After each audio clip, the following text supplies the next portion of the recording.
Okay, Mr. Chair, let me check my checklist. One more item.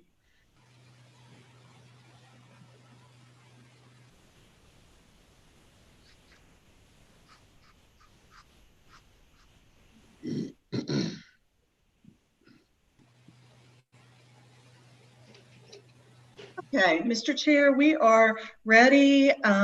We are recording. This meeting is live streaming to YouTube, and a notice has been sent by Zoom chat through the chat function that folks had to sign up in advance to speak, and that the chat function is not on. So I do notice it appears that attendees can chat with no one. We're ready for a quorum call, Mr. Chair, if you are. Please, let's go ahead and call to order the Chattanooga-Hamilton County, North Georgia Transportation Planning Organization meeting of the Executive Board for October 28, 2020 today, please.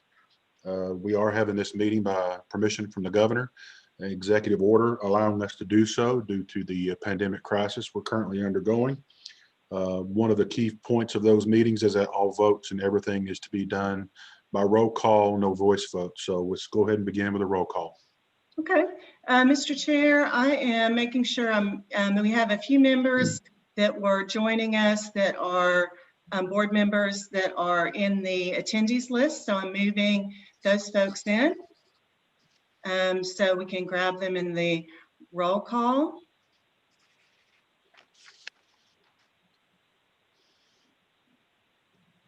And I'm just double checking that I get everyone.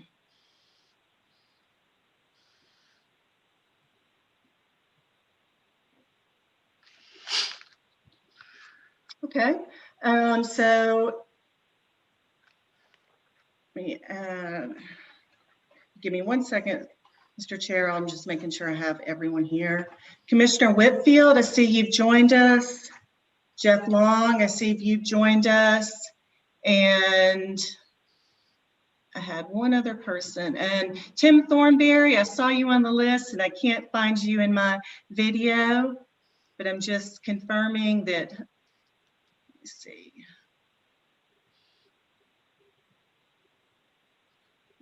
Double check that I did not miss Tim.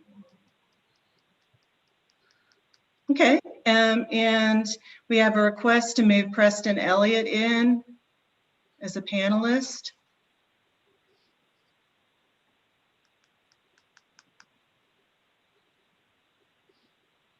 Okay, Mr. Chair, I'm sorry, I'm ready for the roll call. Andrew Noel. And just again, thank you. Tom Calfa. I'm here. Blythe Bailey. Blythe, thank you. John Agan. Present. John Bilderbeck.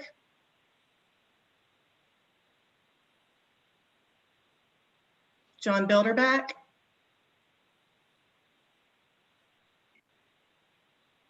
And I'll come back to John. Jack McAfee. Present. Bob Colby. Present. Buster Brown. Present. Ted Rogers. Here. Chris Dorsey. Here. Jeff Long. Here. Dan Maxwell. Here. Thank you, Dan. Darian Collins. Here. Boyd Veal. Testing. Here. Testing. Bert Johnson. Here. And Shannon Whitfield, Commissioner Shannon Whitfield. Here. Testing. Testing.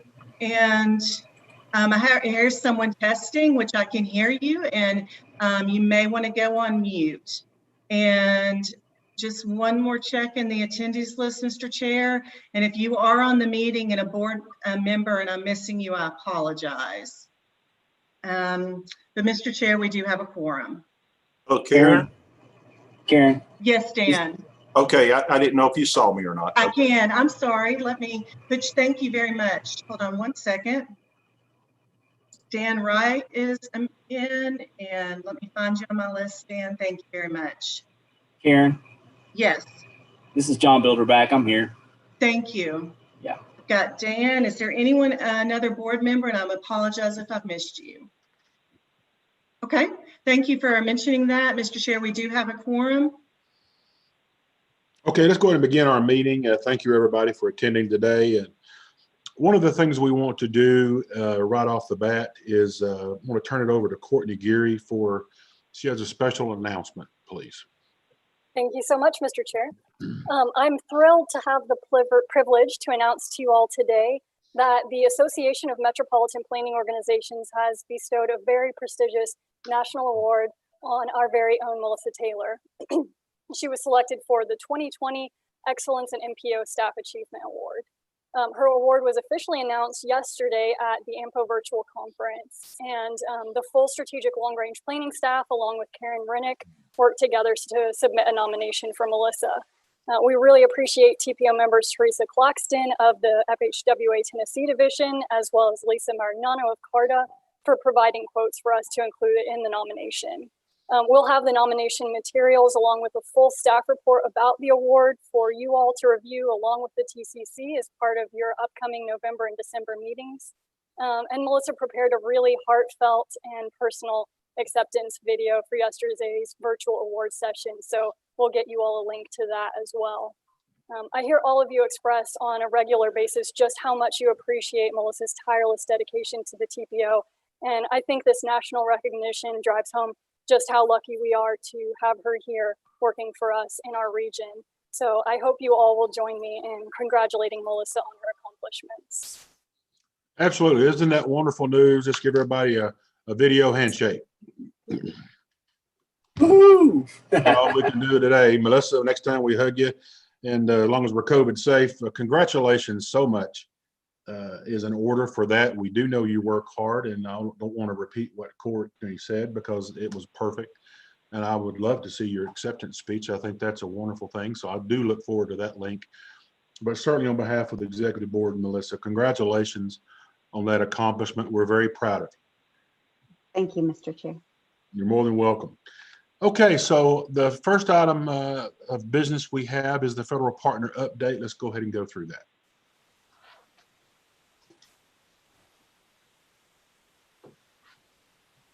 Mr. Chair, we have doing the update today is Pamela Cordenbrock, the Division Administrator of the Tennessee Division Office, Federal Highway Administration. Thank you, Karen. And I also wanted to thank the members of the board, Mr. Chair, and the members of the staff for moving us up in the agenda. I'm planning on sticking around as much as I can and as long as I can, because I want to hear the topics that are listed, but I do appreciate you moving that up for me.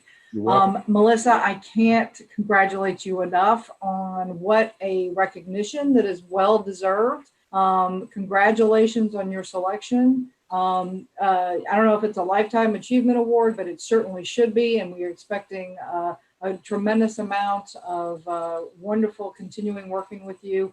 But how fantastic and how wonderful that we can be here to celebrate with you. And I'm with the chairman that you're going to get a great big hug back when we can get together and see each other, because I am missing that. I will tell you, I am missing that. But I also wanted to thank the board and the TPO for continuing to host these meetings virtually and allowing the participation that we have and continuing the business that we are all responsible for. So we also refreshed the screen fairly quickly, Karen, to try to make sure that we're keeping on top of what the governor's directives are, because it's how we engage with y'all as well. Wanted to first talk a little bit about funding and kind of mention the continuing resolution and give a little bit of an explanation on what's happening with that. So the good news is the FAST Act, which is our authorizing legislation, which was extended for 1 year. So we have the FAST Act extension from October 1st of 2020 through September 30th of 2021. And so everything that is in the FAST Act will continue. The programs will continue. You can look at the funding, sort of the overall funding that's in there to kind of indicate, and it provides the text description of where the funding is going to go, the programs that are allowed for the FAST Act.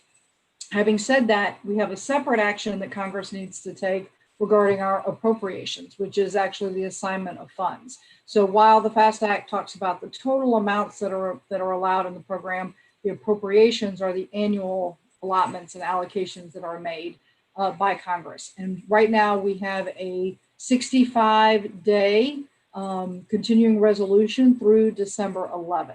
So that 65-day continuing resolution provides approximately $157 million to the state of Tennessee for federal aid programs. Within that 157, TDOT will then suballocate based on the percentages that have been previously identified to the MPOs and local agencies. So just as a quick rule of thumb, if you do the math, Tennessee gets about a little over 2 million. It's 2.4 million-ish every day. So you just take the total amount divided by 365, and that's how we end up with the 2.4 million. So if you do the math, it's 65 times 2.4, and we get around that 157. So that if you ever hear, the next time it's 100 days or however much continuing resolution we get, you can do a quick multiplier and kind of get an idea of what Tennessee will get. In addition, we're in the middle of doing our resource center call for services. So that is the technical assistance arm and training arm of FHWA. So we do lots of work with them. We've done air quality, planning, freight analysis, congestion mitigation, all the way through construction and design. So if you have any desires or any needs for technical assistance, workshops, training, one-on-one, please let us know, and we will get that on the list to our resource center. I'm looking forward to Carolyn's presentation, but I wanted to acknowledge TPO's effort in developing the education campaign. The brochures and the videos that I've seen are fantastic, and these are great tools that we'd like to share actually with some of the other MPOs, and could be very useful in reaching out statewide to helping folks understand what it is that planning organizations do, and specifically what the Chattanooga TPO does, and engaging the public and the stakeholders, particularly in this kind of environment. So I wanted to acknowledge some really excellent work that y'all have done with the brochures and the videos. The Transportation Resilience Workshop is coming up next spring. Hopefully we're going to be able to do that in person. If not, we're prepared to do that virtually. So we're looking forward to working with you on delivering that workshop, and just, again, continued efforts, and just allow me to say once again, congratulations, Melissa, on your Staff Achievement Award. Much deserved. Thank you.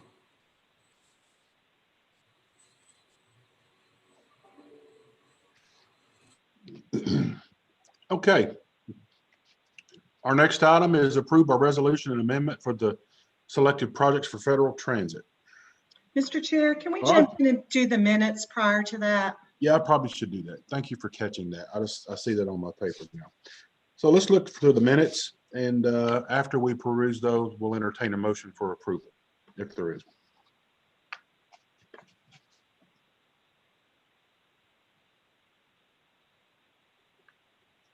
I make a motion to approve the minutes. Mr. Dorsey makes a motion.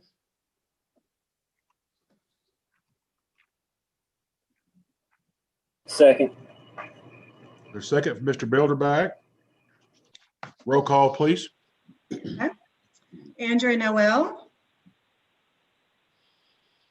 Yes. Tom Kalfa.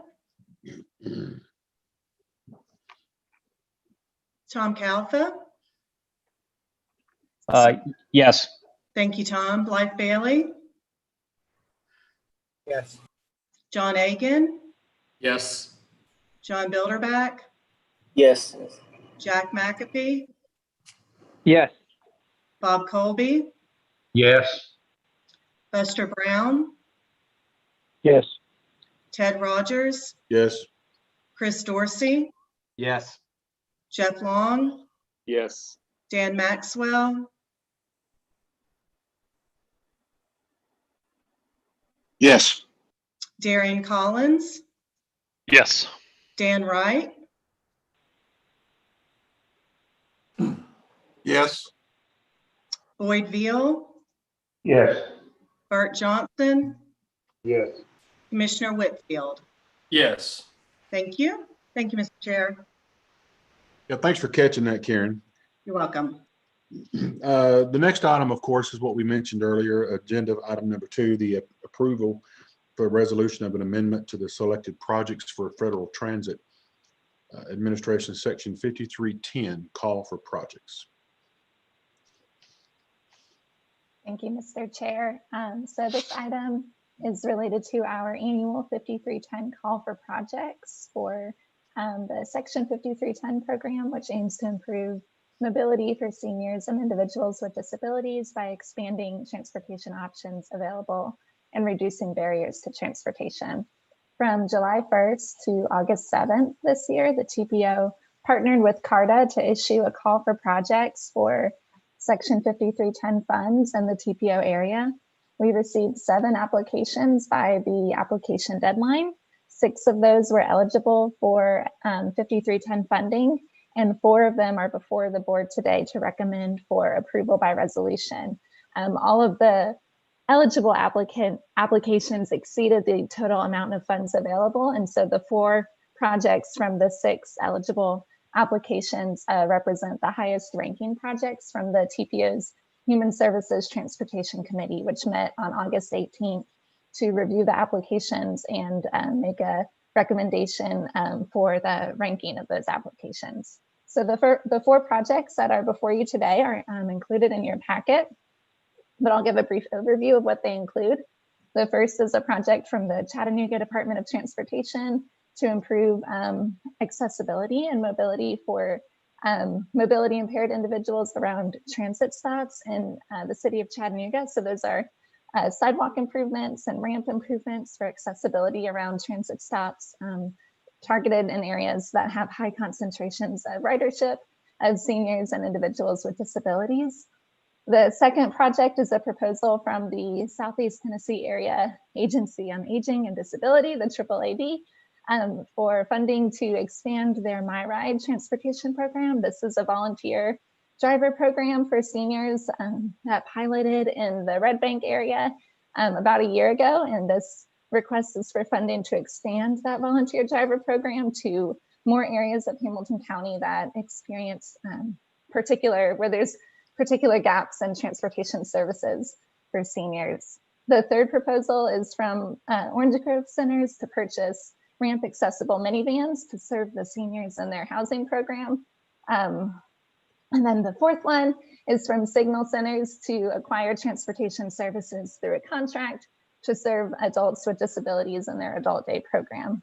So these projects are, longer descriptions for all these projects are included in your packet today.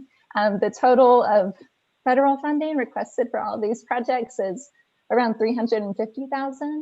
And they're before the board today to approve by resolution. So I can answer any questions that anyone has about those projects right now. Any questions for Caroline?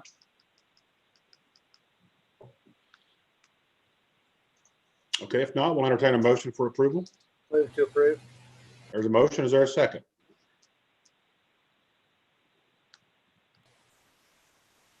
Second. Roll call, please. Andrea Noel, Yes. Tom Calfa, Yes. Blythe Bailey, Yes. John Aiken, Yes. John Bilderback, I believe I need to abstain due to a conflict of interest. I'm employed by Signal Centers. okay. I'll note the abstention, thank you. Bob Colby, Yes. Buster Brown, Yes. Chris Dorsey, Yes. Jeff Long, Yes. Dan Maxwell, Yes. Darian Collins, Yes. Dan Wright, Yes. Boyd Veal, Yes. Bart Johnson, Yes. Commissioner Whitfield. Yes. Okay. And Mr. Chair, since you're chairing, I will skip you unless you would like to vote on each one. I probably should vote since I am representing a city, so I vote yes. Great, thank you, Mr. Chair. Motion carries. Okay. Approved by resolution and amendment to the 2020-2023 Transportation Improvement Plan. Ms. Evans. Thank you. The first several projects in your packet for this amendment have to do with a small tip rebalancing. When we were looking at the quarterly report that TDOT sends us, we noticed an obligation on the City of Chattanooga's resurfacing program. It didn't look quite right. The city has 2 resurfacing programs, and this obligation occurred from the wrong program. So this led us to look closely at some of the other projects and obligations, and we found a few more minor changes that needed to be made to ensure fiscal constraint to our TIP document. The major changes do only affect the City of Chattanooga projects. So first up, we have the Chattanooga Bridge Maintenance grouping. We have updated this TIP page to show obligations that have occurred. Then we have the St. Elmo Riverwalk extension. This project has been removed from the TIP as it's been fully obligated. Then there is the Red Bank Sidewalk project. We've updated this TIP page to show obligations that have occurred. Then we have the Chat 1 TIP page. This is the 11 to 14 resurfacing grouping for the City of Chattanooga. It has been removed from the TIP as it was fully obligated under the Chat 3R 17 to 20 TIP page, which is the 17 to 20 resurfacing grouping for Chattanooga. This new 17 to 20 resurfacing page has been updated to show the error and obligations that have occurred. Next is the Signal Mountain ADA grouping. It's been updated to show obligations that have occurred on this project. Then we have our 5310 grouping page. It has been updated to reflect the recent awards from the call for projects that Caroline just reviewed. Any of the old projects that have been fully obligated have been removed, and the newly awarded projects have been added to this grouping.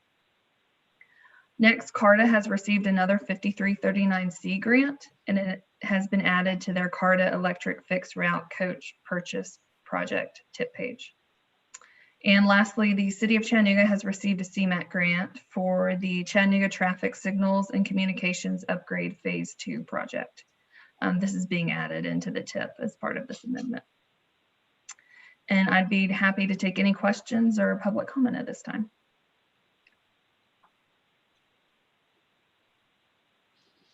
Okay, hearing no questions, the chair also notes that this constitutes the public meeting for this item. In the TIP amendment, we did not have anyone that provided written comments or signed up in advance to speak. However, we will pause again to see if there are any questions or any comments relative to this before we call for a vote. Very well. Roll call. Mr. Chair, do we have a motion or did I miss that? You missed it. Is there a motion? Okay. Second. There's a motion and a second. Roll call, please. Andrea Noel, Yes. Tom Kalfa, Yes. Blythe Bailey, Yes. John Agan, Yes. John Bilderback, Yes. Jack McAfee, Yes. Bob Colby, Yes. Buster Brown, Yes. Ted Rogers, Yes. Chris Dorsey, Yes. Jeff Long, Yes. Dan Maxwell, Yes. Darian Collins, Yes. Dan Wright, Yes. Boyd Veal, Yes. Bert Johnson, Yes. Commissioner Whitfield. Yes. Okay, thank you, Mr. Chair. The motion carries. Very good. Okay, our next item is approved by resolution adoption of the public participation plan. Ms. Rennick, I believe you have that report. Yes, thank you. As you know, the participation plan has been under development since October of last year. And pretty much at every meeting, I've been providing an update on the progress as we've worked through the different steps of that plan development. And those steps are presented in more detail in your meeting packet. But generally, that process includes review by our state and federal partners, the TCC opening the plan for public comment, hosting a virtual public open house, and responding to public comments that were received. The plan is being presented today with a recommendation from the Technical Coordinating Committee to approve adoption of the public participation plan. Okay, any board members have their any questions? You can speak out or raise your virtual hand, as they say. Any public comments? We have no public comments on this item, Mr. Chair. Okay. Hearing none, we entertain a motion. I'll move to approve. Mr. Bailey Second. approves. Second by Mr. Dorsey. Roll call, please. Andrew Noel, Yes. Tom Kalfa, Yes. Blythe Bailey, Yes. John Aiken, Yes. John Bilderback, Yes. Jack McAfee, Yes. Bob Colby, Yes. Buster Brown, Yes. Ted Rogers, Yes. Chris Dorsey, Yes. Jeff Long, Yes. Dan Maxwell, Yes. Darian Collins, Yes. Dan Wright, Yes. Boyd Veal, Yes. Bart Johnson, Yes. Commissioner Whitfield. Yes. Thank you all. The motion carries, Mr. Chair. Very good. Our next item is number 5. We approve, entertain a resolution of a revised contract amount for Agile Mile Incorporated for an increased amount of $89,000 with a total project cost not to exceed $389,000. Ms. Rennick. Thank you, Mr. Chair. The packet contains a timeline of events for our Green Trips program and contracting with the vendor that we use for that program. But in synopsis, the RPA received a CMAQ grant in 2013 and 2016 for a traffic and airborne pollution reduction program, which we called Green Trips. And over the years, you've heard quite a bit about that program. In 2017, New Ride Inc. was the vendor selected to provide ride matching, trip logging, and incentive distribution for the program. This board, the executive board, approved the ability for the regional planning agency to enter into contract with New Ride Inc. in February of 2017. And at that time, the TPO executive board set a compensation ceiling contract not to exceed amount of $300,000. And then since that time, New Ride has become Agile Mile Inc. They did have a name change that I believe we notified you of in early 2019. So the RPA has 1 year of funding for the Green Trips program remaining through its TDOT grant. And in order to retain Agile Mile as the vendor for the rest of the program, the RPA is requesting permission to adjust the contract compensation ceiling to $389,000. And this will allow the extra year, continuation of an extra year of that program for that ride matching, trip logging, and incentive distribution. I will remind the board that the Regional Planning Agency has the services of the City of Chattanooga's Purchasing Department and the Office of City Attorney, and that works with us through all of our purchasing and contracting. So to let you know that we do have the backup of those city services. But the action before you today is to approve the higher compensation ceiling, and this too comes with a recommendation from the TCC to approve.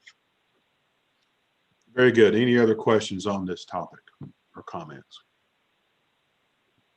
Okay, so we have this request for approval, and so we'll entertain a motion. Motion. There's a motion. Is there a second? Second. There's a motion and a second. Ms. Rennick, pause the roll, please. Okay, and this will be the last roll call for the meeting. Andrea Noel, Yes. Tom Kalfa, Yes.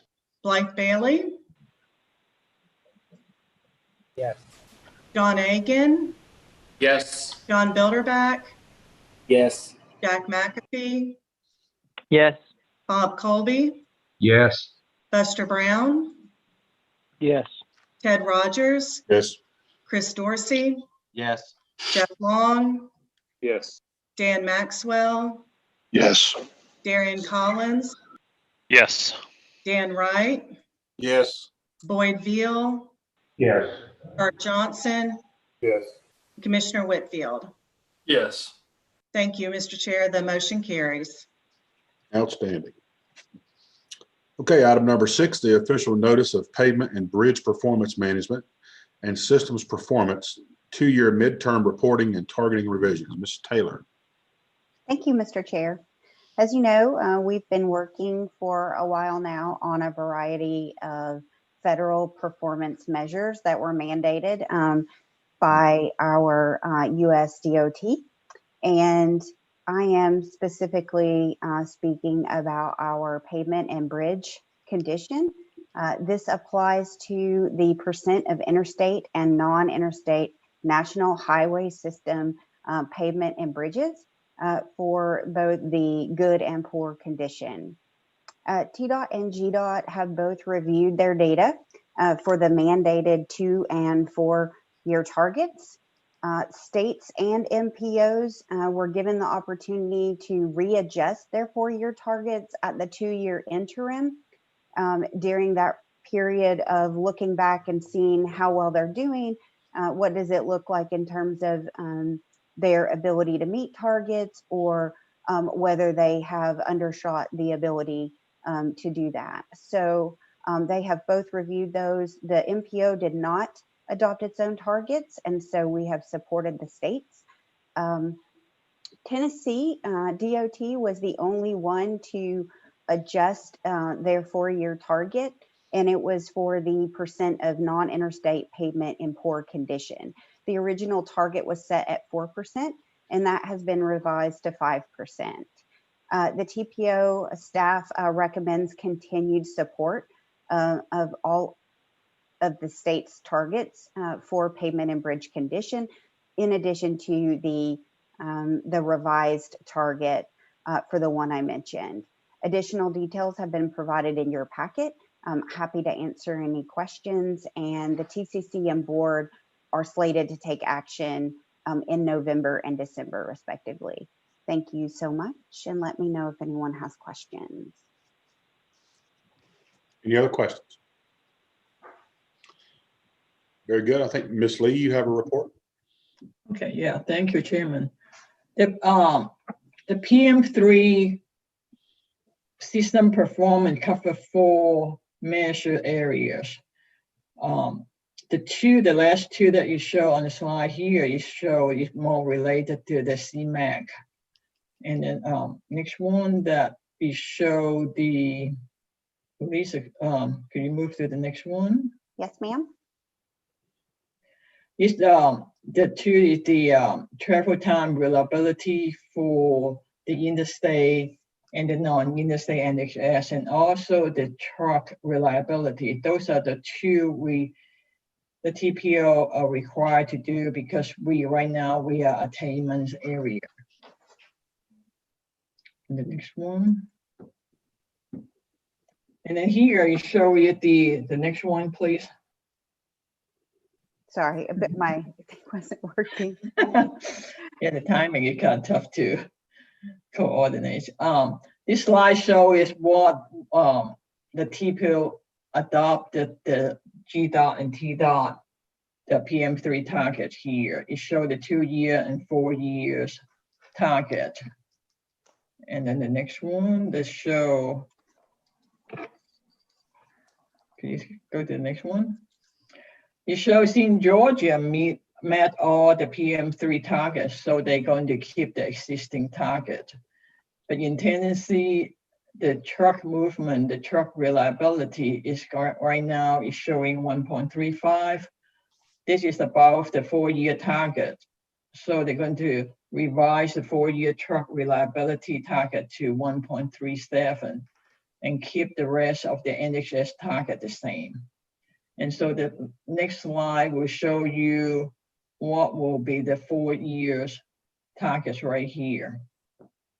So, and I recommend the TPO to support the GDOT and TDOT targets right here. So, got any question? I'm happy to answer.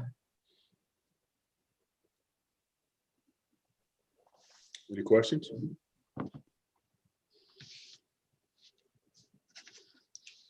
Okay, we move on. Item number 7, official notice of the 2020 Highway Infrastructure Program Fund. Ms. Evans. Thank you. So the call for projects for this Highway Infrastructure Program funds, or HIP funds, was opened on Tuesday, October 13th during our TCC meeting. There is approximately $439,000 federal share of these funds available on the Tennessee side, These are federal fiscal year 2020 funds.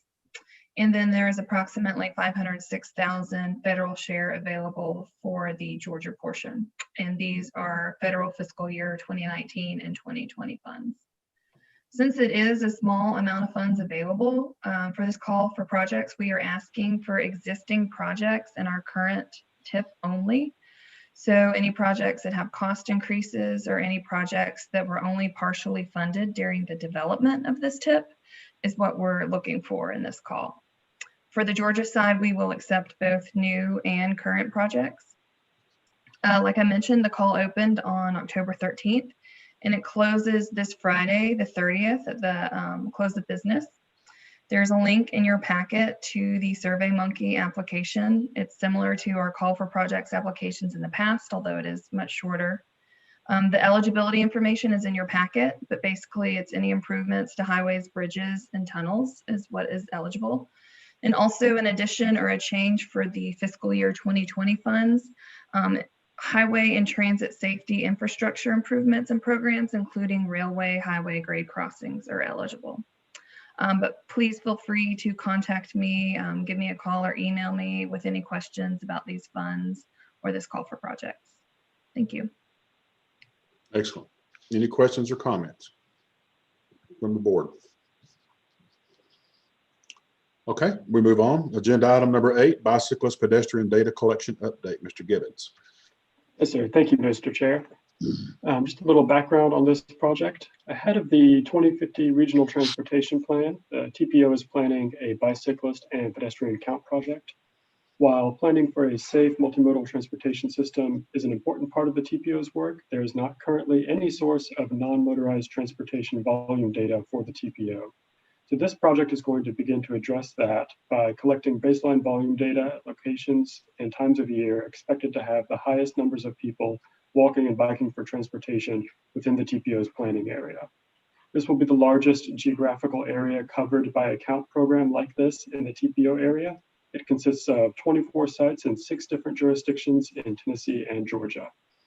So there are just a few updates on this. We wanted to let you know that Modern Mobility Partners, LLC, will be serving as the lead consultant for this project, and that National Data and Surveying Services, or NDS, will be serving as the subcontractor actually performing the counts. With those selections, we've also been able to finalize a few details of the project, namely that we are stepping back from the idea of a 24-hour, 7-day count periods to 24-hour counts over 2 consecutive weekdays and 1 weekend day per count period. This strikes a balance between the resource intensity and being able to gather robust data, and this allows us to maintain all 24 count locations. Video counters are going to be used still, but the footage will be processed by NDS staff instead of by algorithmic or artificial intelligence means, as we originally thought might be the case. And as the project did not start with the originally scheduled first count period in May of this year, an additional spring count session has been added to May of 2023, allowing for equal numbers of spring and fall counts to be performed at all sites. And finally, the first set of counts are actually complete, and we expect the data on November 13th. So we're excited to get that. Once we get that, we will be sharing it with all the jurisdictions who have count sites in them. So the updated project plan is included in the packet documents, and for more information on the sites or other aspects of the project, please feel free to reach out to me at jgibbons@chattanooga.gov. Thank you very much. Excellent report. Thank you. Any questions from our board? Okay, we move on to agenda item number 9, notice of the Federal Highway Transportation Resilience Workshop 2021. Ms. Geary. Thank you, Mr. Chair. At the top of the agenda in the FHWA update, Ms. Cordenbrock mentioned that she's looking forward to working with us through the technical assistance for transportation resilience. So I'm going to give you some additional background on that workshop coming up. As we're getting ready to kick off the 2050 Regional Transportation Plan, we're looking to build upon the TPO's past work in the area of transportation resilience. We were inspired to enhance our work in this area by a TDOT virtual MPO conference session on all hazards transportation recovery planning. And with this year's Easter tornadoes and the current COVID-19 pandemic, the importance of having a transportation system that is resilient to a wide variety of hazards has been on the forefront of our minds lately. So we reached out to the Tennessee Division of FHWA to find out a bit about any technical assistance that might be available on this subject. And we're fortunate enough to be selected for the last available workshop being offered through the FHWA headquarters, Office of Planning, Environment, and Realty. The primary purpose of the workshop will be to generate potential RTP project recommendations and strategies to mitigate, prepare for, respond to, and recover from a wide variety of hazards facing the transportation system. The workshop itself will take place sometime between February and the end of spring 2021, and all TCC and board members will be invited to participate. We've assembled a workshop planning team to help develop the content of the workshop and have scheduled the first virtual planning team meeting for this Friday, October 30th from 2 to 4 p.m. If you're interested on serving on the planning team, it's not too late. We'd be happy to have you. Please reach out to me and I'll add you to the list and send you a calendar invitation for the first meeting. I'm happy to answer any questions you might have. Any questions? All right, very good. We've already addressed item number 10 as we moved that up previously. So we will move on to item 11, which is the presentation going live with the TPO Education Campaign. Ms. Carolyn? Okay, Mr. Chair, Caroline, I've made you a co-host. Melissa, you might need to stop sharing so Caroline can share hers. Thank you, Karen. Right before I start sharing the screen, I'll just give an overview of this.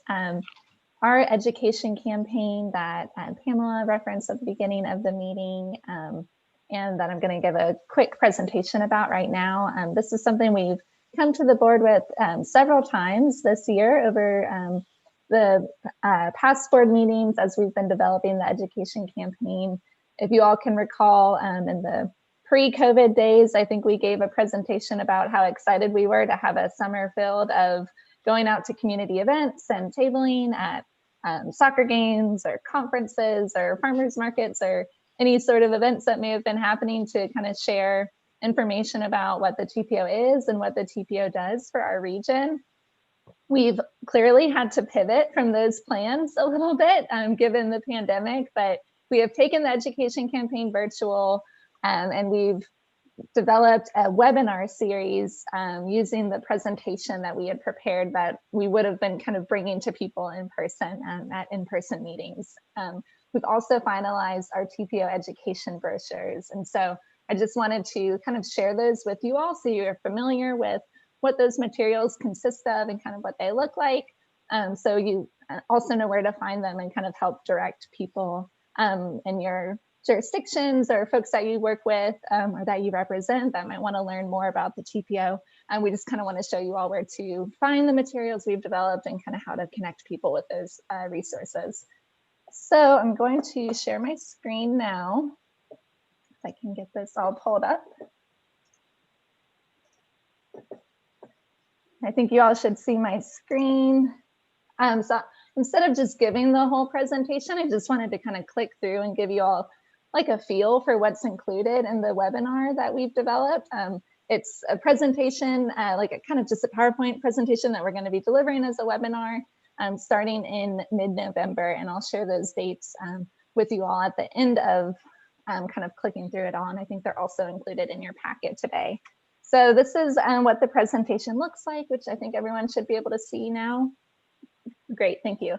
So we introduce, what transportation planning is about. We talk about people moving around in different ways and different types of transportation facilities are needed for different types of movement that happen. We tell people about a little bit of the kind of legalese or like the legislative foundation of why the TPO exists and how every region that is a certain size has a TPO or an MPO. And we show a map of our TPO planning area and all of the jurisdictions that are included in that area. We talk about the different partners involved in TPO work and all the coordination that has to happen between federal partners and state partners and counties and local municipalities and agencies like CARTA and the airport authority, and so all these different actors that have to coordinate together to get work done. Then we talk a lot about the RTP and kind of how the regional transportation plan is in some ways our most public facing planning document, and how it really acts as that blueprint for how we're investing in transportation infrastructure and resources into the future. We talk a little bit about the differences between the RTP and the TIP without getting too technical, but just kind of showing how one is like that long-term blueprint and one is a short-term plan and how they're interrelated. Then we talk about how we prioritize projects and the call for projects process for the RTP. So how we, review all of those projects and evaluate them on different criteria to present project rankings to the board. We talk about what the RTP kind of does and doesn't do. So that it's a long-term plan, that it's, the regional transportation plan. So only those regionally significant projects or projects that are eligible for federal funding. And we talk about how it's a plan and how the jurisdictions as the partners involved in this process are doing the implementation of these projects. So kind of a what it does and doesn't do discussion. Then we introduce the federal highway national goal areas. So how we're not just left up to our own devices for what the RTP has to cover, but how we get that federal guidance for the areas that have to be addressed in the plan. We then talk about some of the transportation planning trade-offs that are really prominent in the work that we do. And I think these discussions are all really familiar to you all, but kind of this really pressing trade-off between maintaining what's already been built versus expanding the transportation system, and kind of how that's something we have to consider a lot in our plans. We also talk about alternative approaches to dealing with congestion and how there's some trade-offs involved and thinking about those issues as well. Then at the end, we try to kind of relate all of the transportation planning work, the stuff that can feel kind of bureaucratic and maybe filled with a lot of jargon. We just try to bring it back down and relate it to, why should this matter to Joe or Jane, a citizen out in the TPO area? So how does this relate to other areas that, affect your quality of life that you might be concerned with? So we talk about how transportation relates to the economy, freight movement, getting folks to jobs, economic mobility, and how these are things that we really want to consider in the work that we do. We talk about how transportation relates to the environment as well, and how we have to monitor things like air quality and be thinking about how the investment decisions are made will have long-term implications on the environment. We also introduced how transportation investment decisions are related to equity and how there's a direct correlation between the types of investments that get made and maybe the types of opportunities that folks are able to access in the community that they have. Then we talk about transportation and land use. So how, these aren't just siloed planning efforts, but how they really need to go hand in hand, and how transportation systems can only do so much. And then there's kind of the land use side of the equation about, what goes where and how that impacts the ability of the transportation system to really do its job and connect people with the places that they need to go. We talk about the issue of connectivity as it relates to transportation and land use. This is something that you all are probably familiar with from the People, Places, Paths report that we put out, I guess, 2 years ago now, but talking about street connectivity and the importance of connectivity of the transportation system. And then finally, we talk about kind of planning for an unknown future. So if this wasn't all enough already, we also have to kind of keep a pulse on new technologies and understanding new paradigms, like how the COVID-19 pandemic will impact, the future of commuting patterns, or, the way people shop and receive deliveries, and all of that is kind of interrelated in this transportation system. And then we close the presentation with a kind of a plug for the upcoming 2050 RTP, which will start in earnest next year, and kind of have that on people's radars so they'll know, okay, this is something coming up. Now I know why it matters, and I'll make sure to get plugged into that effort once it gets going on. So that's just kind of what the webinar presentation looks like. And then I also, while I'm screen sharing, wanted to show you all where to access the education brochures on our website. if you go to our website, the chcrpa.org, that big green transportation planning organization button that you're all familiar with, you click there. And on that homepage, there's a link at the bottom that says TPO Education Brochures. If you click there, you're brought to this page that has all of our new TPO education materials, as well as links here to sign up for the webinars. We're going to be delivering them as Zoom webinars. So folks can click on a date if they want to sign up for one of the Get to Know the TPO webinars, which is what we're calling the webinar with that I just ran through with you all. So there are 6 date options that people can choose from, and then all of the education brochures are here at the bottom of this page. So we tried to make them colorful and fun and engaging and kind of framed in this like FAQ style format of, what is the TPO, or what is multimodal transportation? What can be done about traffic and pollution? So questions that you all might, hear a lot in the work that you do. And now hopefully you've got a great resource to direct folks to if they do have those questions.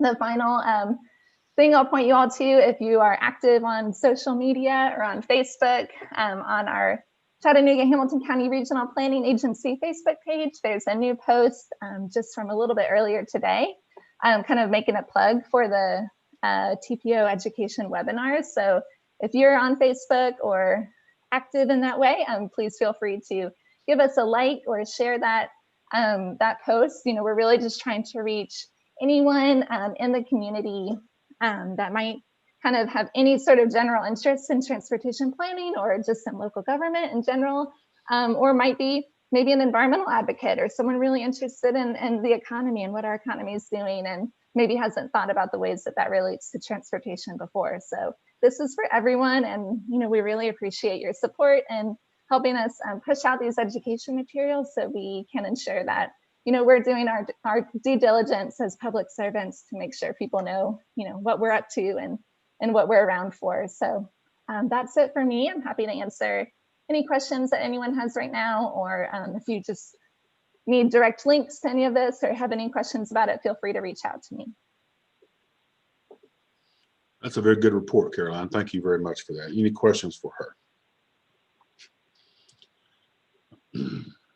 Okay, our next item is we have several staff reports that are available on the website. If you peruse those, if you have any questions, please direct those to staff. I don't believe we have any other reports that we will be sharing today, other than if you have a question, contact the staff about any of the other reports. As far as agenda item, that's 12, and agenda item 13, public comments or other items of importance. No one has signed up, but I do want to pause one more time and allow any board members or anyone to ask any questions about today's meeting or any other things they'd like to bring up. Andrea, did you have something you wanted to present on or mention? Thank you, Karen. Yes, TDOT had a couple updates, and I'm going to let our director, Preston Elliott, go first. Thank you, Andrea. Thank you, Chairman. Appreciate the opportunity to let TDOT just share a few things. A couple exciting pieces of items I'd like to share, and then I'll let Andrea take the rest. One is, after a very, very long time, we now have a new long-range planning director at TDOT. His name is Matt Missouri. Matt started last week. I assume most of your staff at the TPO are very familiar with Matt. He's been around for about 20 years. He's worked about 10 years in transportation on the private sector, and about 10 years working with the Nashville MPO. So he has some MPO experience, which I hope translates into some very positive working relationships with your community, as well as the other 10 MPOs across the state. So excited to have him on board, and I'm sure he's looking forward to meeting and working with each of you. The second item that I'd like to share with you is a funding opportunity that we'll be sharing with the TPO staff, and they'll work to get it out to the communities. And Caroline's presentation was actually an excellent segue into this announcement. She covered many of the important topics that we encounter in transportation. And this funding opportunity relates very much to those particular aspects. So let me back up a moment. So you may be familiar, the department for some time has made what we call a community transportation planning grant available to our non-MPO jurisdictions. So working through our RPO process and with smaller communities and towns. We've been doing this for quite some time and have found some great success with these study efforts, which have translated into allowing communities to further seek funding opportunities, such as the Multimodal Access Grant Program that we have, as well as the Transportation Alternatives Program. In those studies, we've looked at opportunities for walking and biking. We've also looked at traffic operational solution opportunities, as well as corridor and access management provisions. So over the last year here or so, the department has been looking about how we can better serve our larger communities within MPO and TPO areas, and have identified a project, what we're calling an urban transportation planning grant opportunity.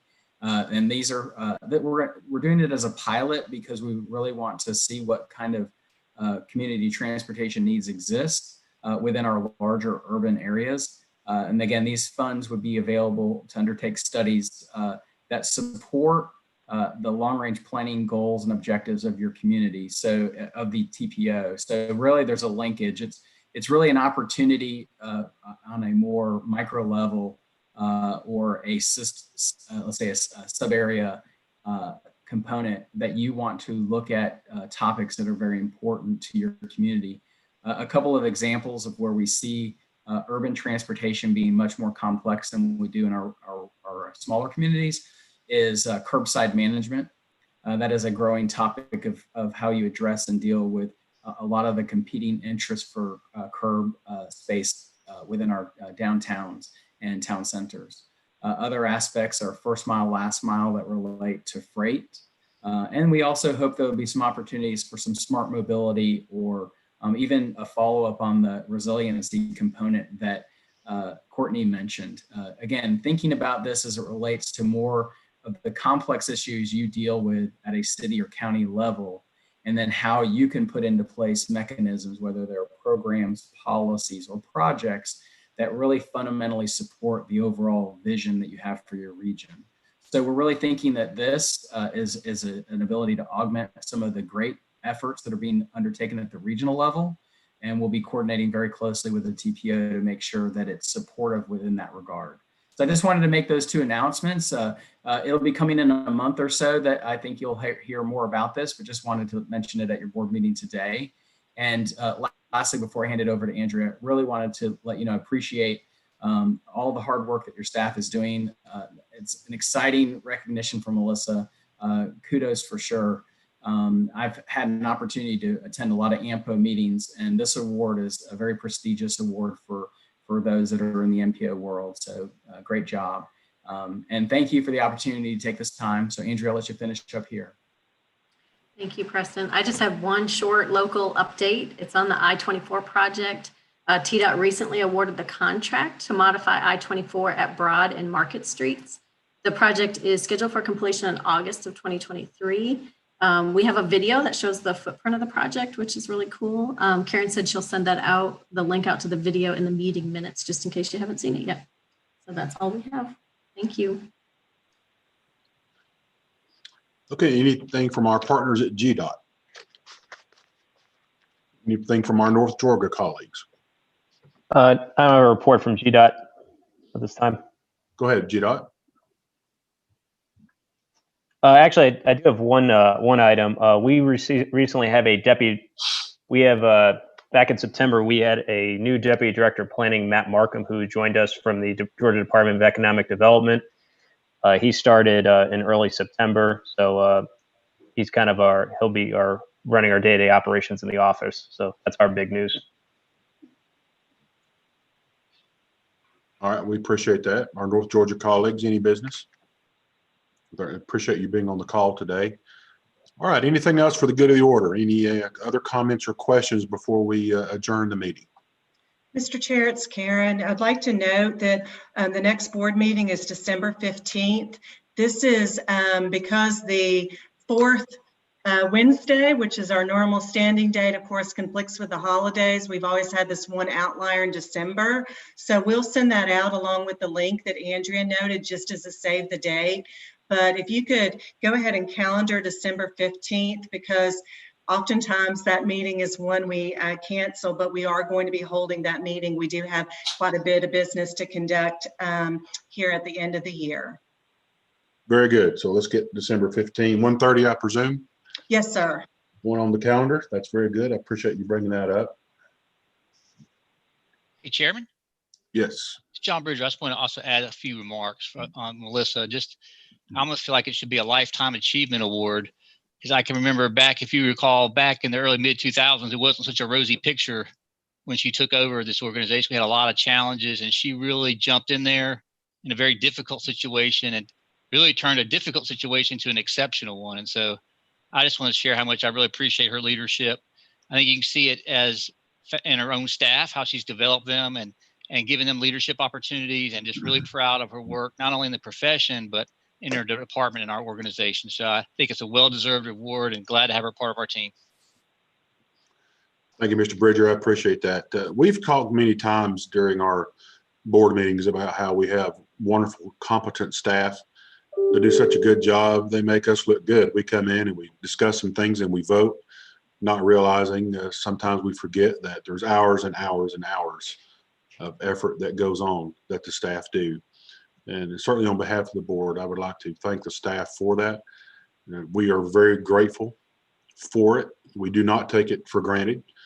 And we are always proud to see that. You know, one hallmark of any successful organization is our ability to celebrate each other. And we certainly celebrate Melissa's award and celebrate the staff achievements because we desire to be that quality of an organization. So thank you very much for all that you do. Anything else for the good of the order before we adjourn? Is there a motion we adjourn?